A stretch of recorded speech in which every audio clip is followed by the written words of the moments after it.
Installing a new tile splashback is a really good DIY project, which I think most people can take on, whether you're upgrading an existing, putting in a new kitchen, or one of those few people in the country that buy a new house that doesn't come with one, like I have.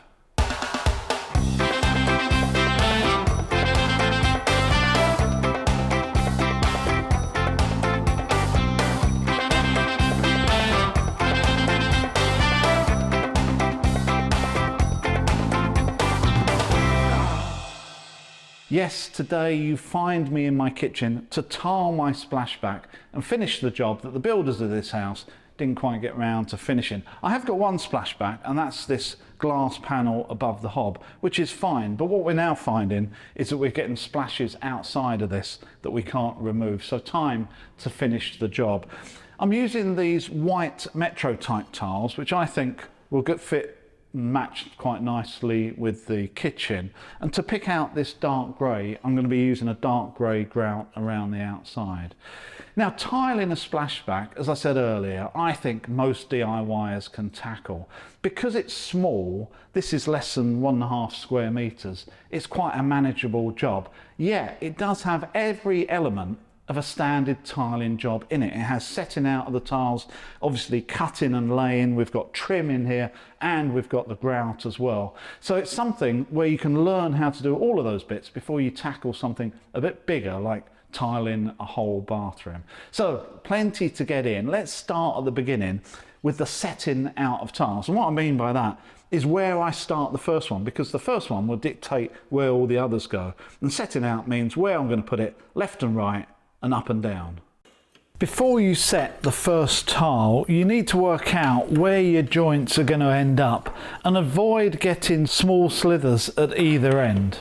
Here I'm using a story stick, which is just a piece of wood where I've marked on the size of my tiles accurately, together with the grout thickness, which helps me see really quickly my potential layout. So now I've checked this plinth, I've decided that this is going to be my starting point. I would normally advise starting on the second row and cutting the bottom tile to suit whatever you're tiling up to. But because I've just checked this work surface and checked this plinth, and it's all within about 0.5 millimetre, I'm happy that this is level and this is where I'm going to start. I've decided that I'm going to put in 4 courses, 1, 2, 3, and the last one is going to be just overhanging the bottom of that cupboard there. So I think that's going to be quite a nice height to finish at. Using my story stick, it's very easy to see where things are going to finish. That's 1, 2, 3. This is a finish of the 4th course. And I've also decided that I'm going to finish and actually cut this tile maybe about 20 mil in. And I've got a cut tile here. Is if I tile up to this glass splashback here, the tile is thicker than the splashback, and especially once I put some adhesive on that, that's going to show that ragged edge. So what I've decided is to use some trim. I've got this stainless steel looking aluminium trim that I'm actually going to put in place between the tiles and this glass splashback, and that means that that will finish the tile quite nicely, and it hides that edge and it looks fairly smart. Now, the one thing about trim is that trim comes in different sizes. So you have to get trim to match the size of your tile. So if you're looking around the shop for this, make sure that when you put the two together, they match up quite nicely. If the trim is too big, you end up with quite an unsightly lip there. So just make sure that one fits the other. Before doing any work, it's a really good idea to cover and protect the whole area. So I cut the end off some plastic rubbish bags, which are just a nice size to cover the top and front edge of your work surface, and can just be thrown away once you've finished. And believe me, by that point, they will be covered in adhesive, grout, and all kinds of debris from your tiling process. I take them to the back plinth and to each other so I can fold the whole lot into itself and dispose of cleanly. Before starting to tile, you need to make sure that any electrical circuits that have switches, sockets or fuse spurs in the area are isolated and the front panels are unscrewed so you can tile in behind them. I cut the tiles around the glass splashback using the fence on my tile cutter so they're all the same, and so I can be as prepared as I can when I start.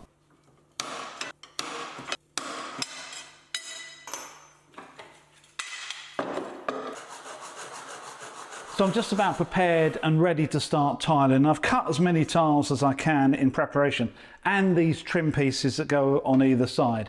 And the type of adhesive I'm using on this is ready mixed adhesive, which is suitable for small format ceramic tiles. And I'm using ready mix because when I'm looking at what I'm about to do, I've got lots of little cuts to do around all the electrical sockets, which is going to slow me down. So what I don't want to do is mix up a big batch of standard adhesive and end up throwing half of it away because it's going off quicker than I can work. Whereas this, I can patch a small area, just put a few tiles up, then slow down while I do the cuts, and then put some more on, and it will last me all day as long as I keep it covered and stop the air getting to it. So I think it's about time to start tiling. I must admit that I do prefer the texture of the mix it yourself type adhesive, but pre-mix adhesive is really convenient for a small job like this. I apply the adhesive to the wall with a flat part of the trowel and also fix the trim piece in place. Then using the notched edge of the trowel, I make ridges in the adhesive ready to accept the tiles. When fixing any tiles, make sure you give them a twist and a push to collapse the ridges in the adhesive so they're well bonded, and using plastic spacers throughout keeps everything looking straight. With the amount of cuts I have here in front of me, I'm only fixing one row at a time until I've cut all the tiles in the next row. To cut around electrical boxes, rather than measuring, just offer up the tile and mark where you need to cut, and then cut using an electric tile cutter or an angle grinder like I have with a stone or concrete type blade. This works well but does produce a lot of dust, so do it outside if possible, and definitely use eye protection and a dust mask because, to be honest with you, the dust goes everywhere. With all the cuts made in the next row, I add more adhesive and then continue fixing. And make sure if any of the adhesive pushes out to the front of the tile, it gets removed so it doesn't get in the way of the future grout.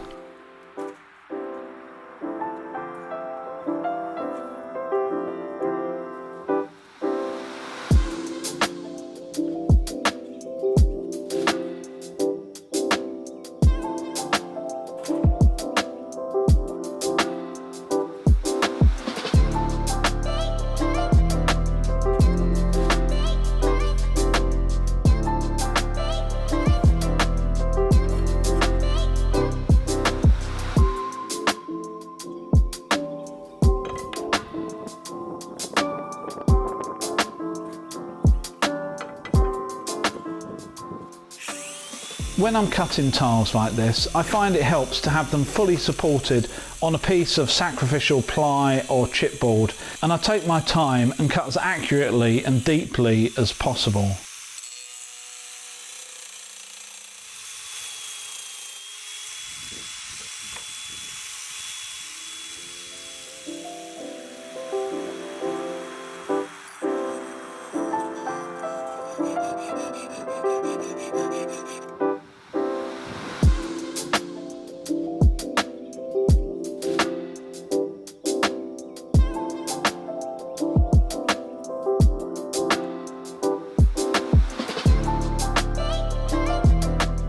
With the left-hand side complete, I do the same on the right.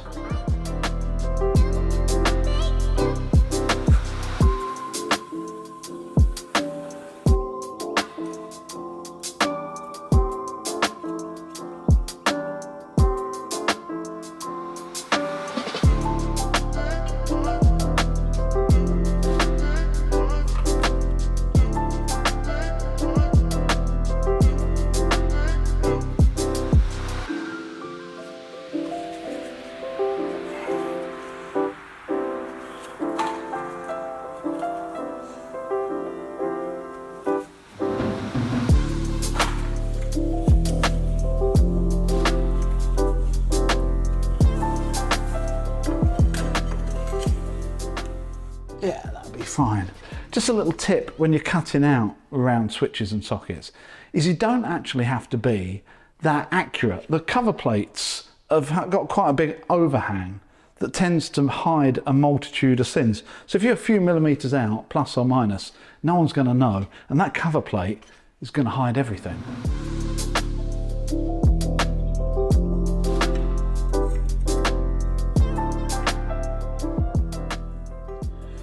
Flip. Yes, this is my second attempt on this little masterpiece, and it's only the way that the sockets and switches have ended up.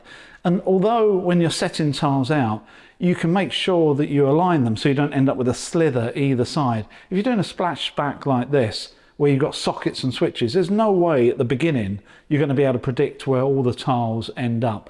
So really, as you go along, you're just going to have to make the best of it. If you can do something like this, then that's fine. If you need to cut it into smaller parts, then maybe that's just the way you have to do it.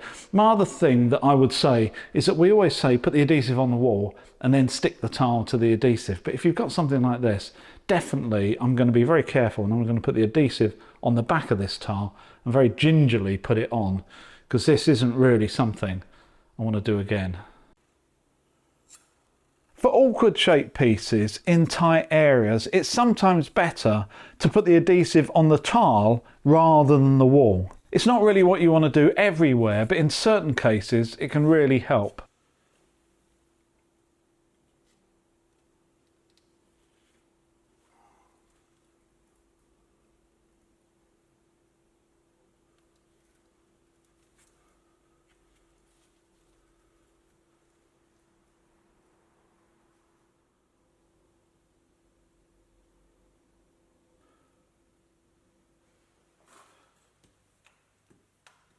The tiles have now had a good 24 hours to gain some strength, and now they're not going anywhere, which means we're ready to grout. But before we just mix up some grout and put it on the tiles, it's a really good idea at this point to give everything a really good clean. Both the face of the tile, which means it's going to be easier for us to get it clean later after grouting, but more importantly, the grout joints, the joints between the tiles, we need to make sure that there's no adhesive left in those, because that's where the grout's going to go, and if there's adhesive in there, you can sometimes see it pop in through the grout. So we need to go through every grout joint and make sure they're completely clear, ready for grout. Mixing grout for a large wall, I would definitely recommend using a drill and a paddle mixer. But for a small area like this, it can sometimes be easier just to use a jug and a spatula and do it by hand. I'm using a soft face float here and working the grout into all of the joints. The consistency of the grout you're looking for here is what I would describe as melting ice cream, as it soon starts drying out when it hits the tiles, so a little bit wetter is easier to work with and gives you a little bit more time. Once all the joints are filled and I've removed as much grout as possible with the float, I use a damp sponge to start cleaning off the excess. This is a repetitive process of taking off as much grout as possible, then washing and wringing out the sponge and repeating until the face of the tiles is clean and you're only left with the grout in the joints. After only a few minutes, the grout gains enough strength for me to swap the sponge with dry paper towel so I can polish the surface.